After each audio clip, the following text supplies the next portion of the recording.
and all I could hear was on her dry hair.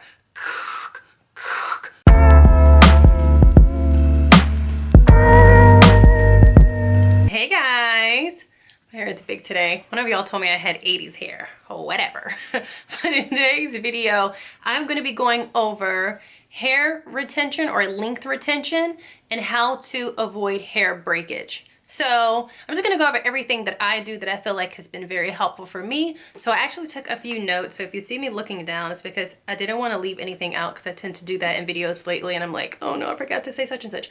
Okay, so the first thing that I wrote down is friction. I have lots of notes.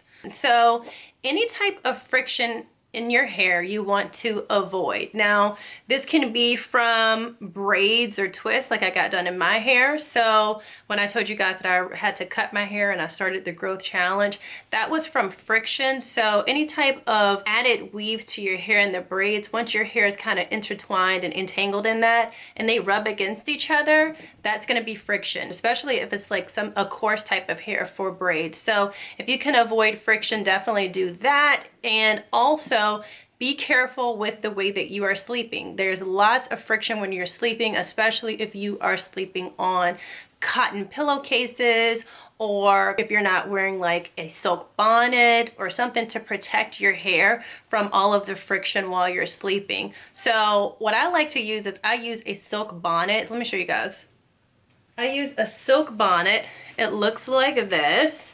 And this is very, very high quality. I use it by a company called Lilysilk. I'm pretty excited about collaborating with them today. They sent this to me to try out and it has been a game changer. Not all fabrics are created equal, and I learned that. So this works so well because, as you guys already know, I co-wash my hair on a daily or nightly basis. And when I co-wash my hair, basically what I do is when I get out of the shower, I put it in twists, and typically my hair is still wet. This is really great for absorbing the moisture, and it's also really great with pillowcases. When I don't use this and my hair is dry, they have beautiful pillowcases. They have lots of stuff. They have pajama sets, pillowcases, lots of high quality silk products made from mulberry. They also have blouses and bedding. So this is my pillow and this is how I sleep on my hair.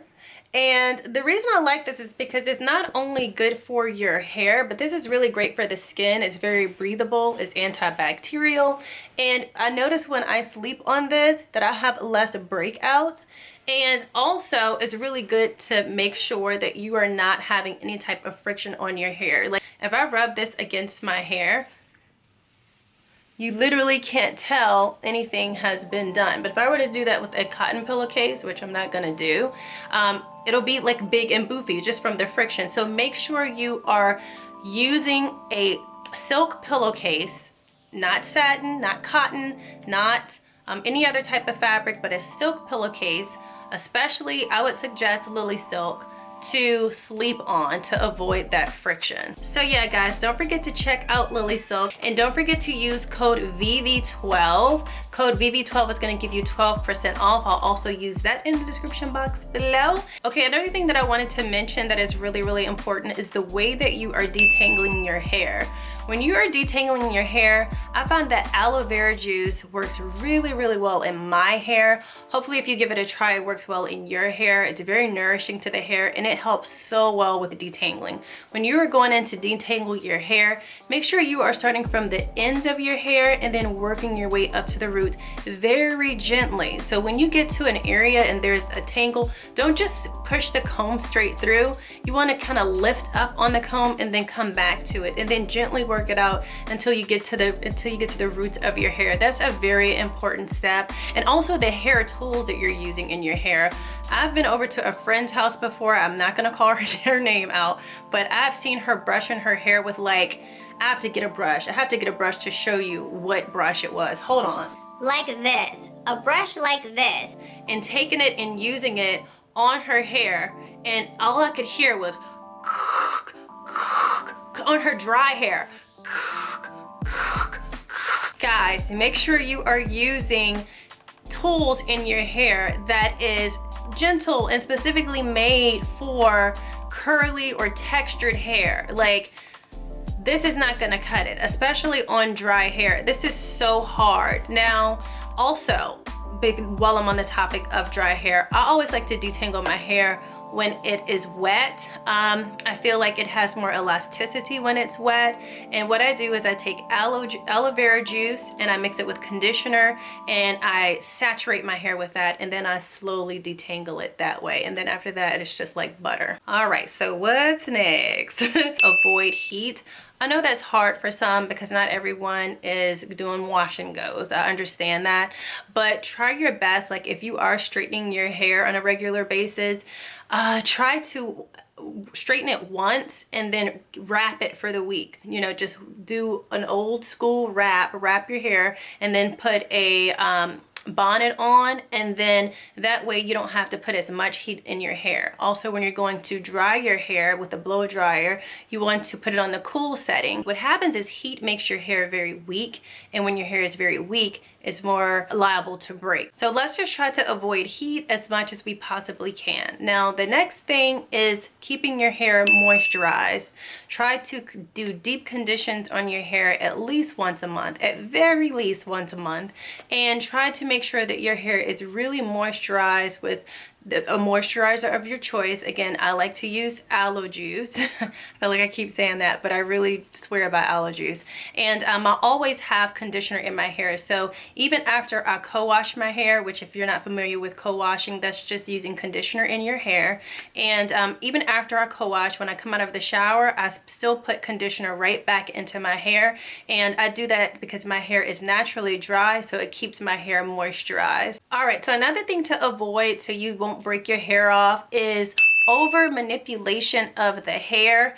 I found that I did that entirely too much with my hair. So what I mean by over manipulation is just like doing too many different types of styles, brushing it too much, combing it too much. Just try to stay out of your hair because that's going to cause breakage. So anything that you can do, any style that you can do that's going to last a while, that would be ideal. Like especially if you are, did I say especially if you are a natural girl. If you are a natural girl, then wash and goes are going to be your best friend. That way you can stay out of your hair. If you're not natural and you have to use heat to straighten your hair, then again, I would suggest doing that just once and then wrapping your hair up for the rest of the week so you can avoid putting that heat in there and avoiding that over manipulation. Now, the last thing that I'm going to mention, I think it's the last thing that I'm going to mention is being very careful with reading labels on the products that you're using in your hair. Things that you want to avoid are things like alcohol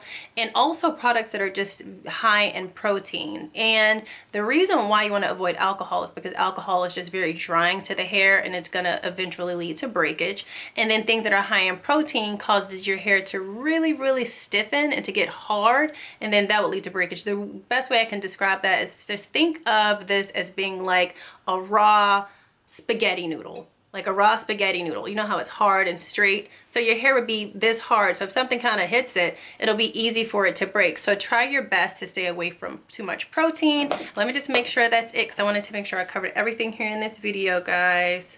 Water. Make sure you are drinking lots of water. You are staying hydrated. Don't forget that your hair is just an extension to your skin and your nails. So you have to stay hydrated. That's going to help with keeping your hair moisturized, or keeping it not so much moisturized, but hydrated and keeping your hair healthy. So these are all of my tips for hair breakage and hair retention. If you have any questions for me, don't forget to leave it in the comment section below.